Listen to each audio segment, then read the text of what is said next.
Je suis très contente d'être ici et je souhaite partager davantage sur moi. Je veux pas dire l'essentiel parce que ma maladie, elle n'est pas connue.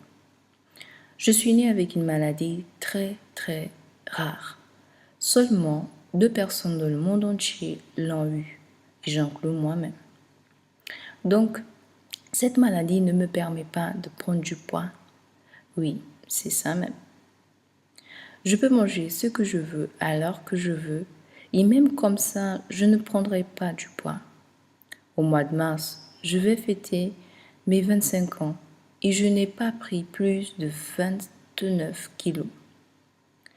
À l'université, je cachais un grand seau rempli de gourmandises et ma collègue de chambre me disait « Je t'entends à minuit 30 en essayant de prendre de la nourriture en bas de ton lit. » Et moi je disais « Tu veux savoir une chose ?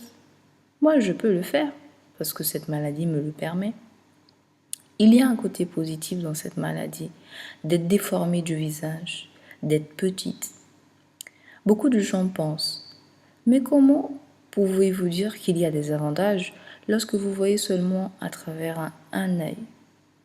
Eh bien, laissez-moi vous dire quels sont les avantages, car ils sont fabuleux. Je porte des lentilles de contact. Lentilles de contact. Moitié de lentilles de contact. Quand j'utilise mes lunettes de vue, c'est la moitié de l'ordonnance. Si quelqu'un me dérange et grossier, restez dans mon côté droit. Pour moi, c'est comme si vous n'êtes pas là.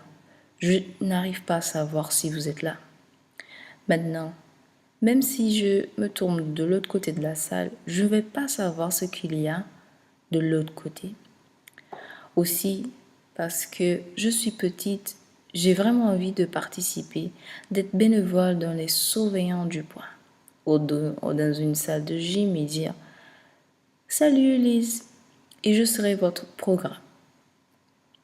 Placez ma tête où vous le souhaitez et moi, je vous dirai « Salut, fais tel programme, tu vas voir comment ça marche sur toi. » Même avec ces avantages fabuleux, il y a aussi les difficultés. Comme vous pouvez le constater, j'ai grandi 150% normalement.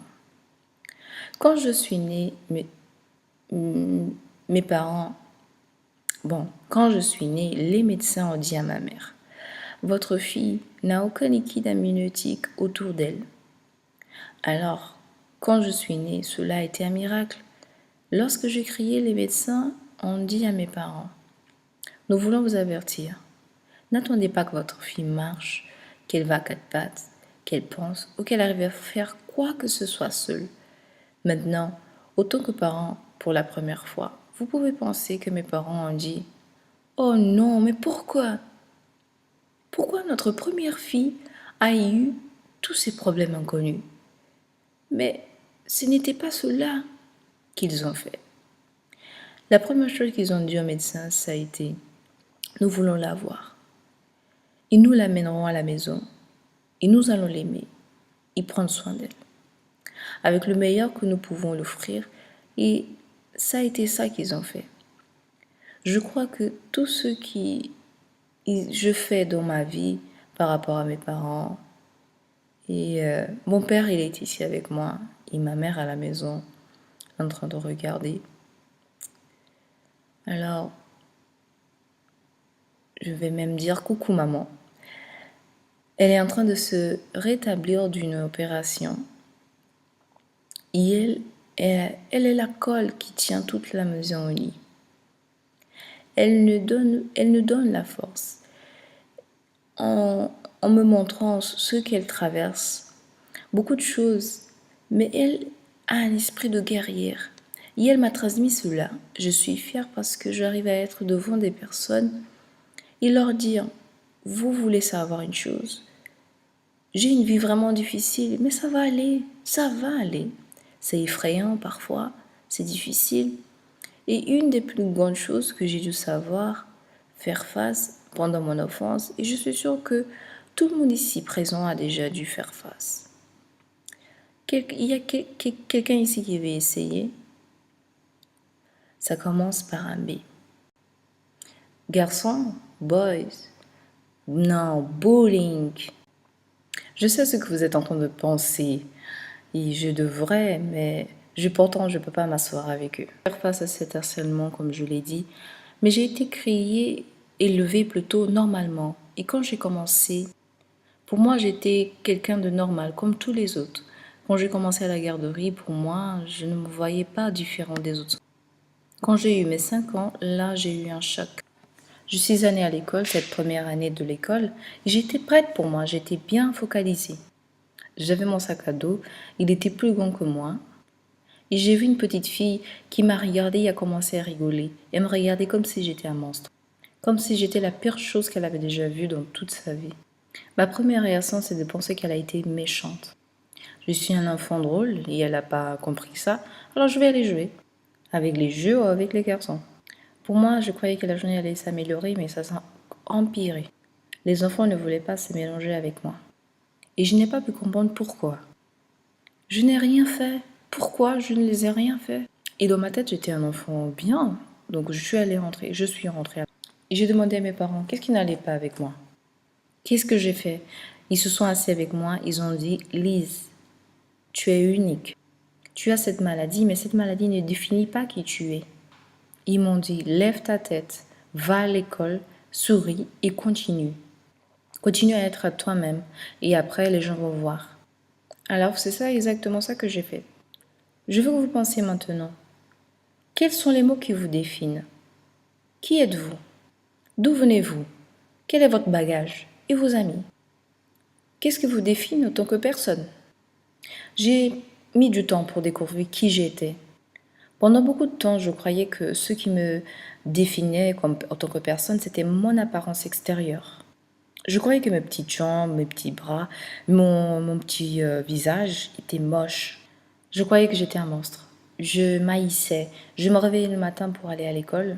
Je me regardais dans le miroir en pensant, mais comment j'ai pu attraper cette maladie? Ma vie serait tellement différente si j'avais pas eu cette maladie. Si j'aurais pu l'effacer.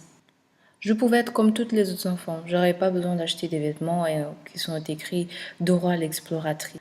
J'aurais pas besoin d'acheter des choses pour être comme les autres. Je voulais, je priais, j'attendais, je faisais tout, je me réveillais en attendant que ça arrive. Que je ne puisse plus avoir ce problème. Et tous les jours, j'étais déçue. J'ai eu un soutien incroyable autour de moi qui n'a jamais eu pitié de moi. Ils ont toujours été là pour tous les moments tristes, ils ont rigolé avec moi. Dans les bons moments, ils m'ont appris à comment être avec cette maladie. Même si les choses sont difficiles, je ne peux pas me laisser ça me définir. Ma vie a été placée entre mes mains, ainsi comme la vôtre, elle est placée entre vos mains. C'est vous le conducteur de votre véhicule. C'est vous qui décidez si votre voiture elle va dans le bon chemin ou dans le mauvais chemin. C'est vous qui choisissez ce qui va vous définir. Laissez-moi vous dire une chose, ça serait vraiment beaucoup plus simple, découvrir qu'est-ce qui vous définit, parce qu'il y a des moments que moi-même je reste frustrée et je pense, je ne sais pas qu'est-ce qui me définit. Quand j'étais au collège, malheureusement, j'ai vu une vidéo qui a été publiée pour moi, intitulée La femme la plus moche au monde. Il y avait 8 millions de vues, en 8 secondes, sans son, plein de commentaires. Les gens disaient, Lise, s'il te plaît, fais une faveur au monde. Prends un flingue et mets sur ta tête et tue-toi. Pensez avec moi, pensez sur ça. Si quelqu'un vous dit ça, un étranger vous dit ça, j'ai beaucoup pleuré évidemment, mais j'étais prête à me défendre. Il y a quelque chose qui m'est venu dans la tête et j'ai pensé, je vais laisse ça tomber. Et là, j'ai commencé à comprendre que ma vie, elle était entre mes mains. C'était moi qui avais le choix de faire une bonne action, une mauvaise action. Je pouvais être fière de ce que j'ai, ouvrir mes yeux et regarder ce que j'ai et ce que je fais. Ce sont ces choses-là qui me définissent. Je ne peux pas voir avec un œil, mais je vois avec l'autre. Je peux tomber souvent malade, mais mes cheveux, ils sont beaux, hein? Merci, vous êtes les meilleurs. Je me suis perdue. Qu'est-ce que je disais? Ah, ok, cheveux, ok, merci. Alors, j'ai compris que je pouvais être heureuse, je pouvais choisir être heureuse ou je pouvais choisir être malheureuse. Il me plaint de ça, mais j'ai commencé à comprendre. Je vais laisser les gens m'appeler de monstre. Je vais laisser les gens dire il faut la tuer avec le feu. Non, ça ne me définit pas autant que personne. Je vais laisser mes objectifs, mon succès, mes réalisations, mes conquêtes me définir autant que personne. Ça ne sera pas mon apparence extérieure, ni le fait que je suis handicapée visuellement, ni le fait d'avoir cette maladie inconnue.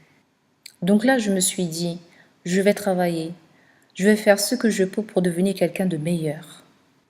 Parce que dans ma tête, la meilleure façon pour rendre la monnaie à toutes ces personnes qui rigolaient de moi, qui m'appelaient moche, qui m'appelaient de monstre, c'était de devenir meilleur. Il me les montrait. Tu veux savoir une chose? Dis-moi tout ce qui est négatif. Je vais les renverser. Je vais l'utiliser comme démarche pour monter et atteindre mes objectifs. Et c'est ça que je me suis dit à moi-même. Je vais écrire un livre, je vais donner des conférences, avoir mon diplôme, avoir ma famille, avoir une carrière. Et 8 ans après, je suis là devant vous, en train de donner cette conférence. La première chose que j'ai atteint, je voulais écrire un livre. Il y a quelques semaines en arrière, j'ai envoyé mon 3e manuscrit.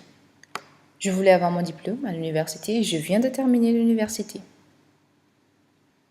Je me suis formée en communication à l'université du Texas en San Marcos. J'ai des formations, petites formations en anglais et j'ai essayé d'utiliser mes expériences, ma vie, ma propre vie. Et pendant que j'étudiais, mes professeurs, ils n'acceptaient pas. Et la dernière chose que je voulais avoir, c'était ma famille et ma carrière. Question famille, c'est pas encore ça. Partie carrière, je sens que je suis en train d'aller bien.